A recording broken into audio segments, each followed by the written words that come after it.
In our previous session, we did a setup of an Azure function project, and now we need the data.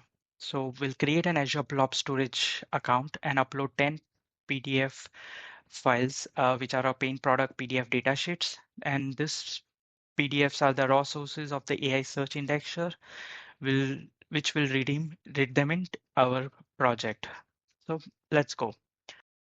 Here are our 10 product datasheet. Each one is a 1 to 2 page of technical datasheet for a functional Contoso paint co-product, exterior satin paint, interior ultimate, primer, wood satin, etc. So each PDF has a product identity, technical specifications, application instructions, safety info, and a warranty. This is unstructured data that GPT 4.1 model will turn into 37 structured fields later in the series. So now let's head to the Azure portal. We'll click on create and search for the storage account.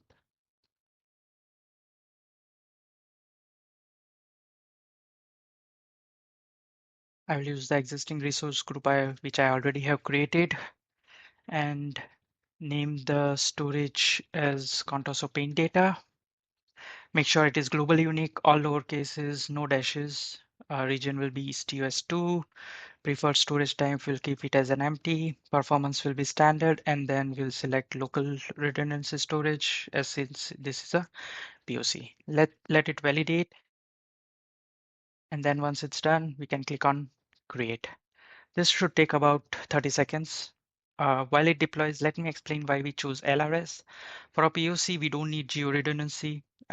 In production, you would pick a GRS or a ZRS for the reliability as well as the durability. I already created this. Let me navigate to it.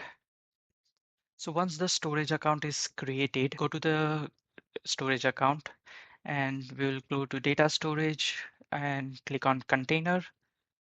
We'll have an option to add a container. Let's create a container and name it as documents. We'll keep it as a private, and since we don't want this to be publicly accessible, let's click on created. So the container has been created. Now it's empty, so let's upload all our 10 PDF files. I'll just simply drag and drop those files and click on upload. And you can see all those files has been uploaded. Now we'll go and get the connection string, which we'll be using for our AI search so that storage account can be accessed through the Azure AI Search. So we'll go to the storage account, click on security and networking, and then click on access keys. Here you can get the connection string, click on show, and then you'll have an option to copy that access connection string. So save that anywhere in your notepad file because you will need that later in our project. So a quick recap over here. We have created a storage account, Contoso Paint data, container name is documents, and we have 10 PDF product datasheets uploaded as well. And then we have connection strings saved for the later. That's it. And in our next session, we'll create an Azure OpenAI and a deploy GPT 4.1, the model that will actually extract the structured product data from this PDF files. This is where the AI magic starts. So see you in the next session.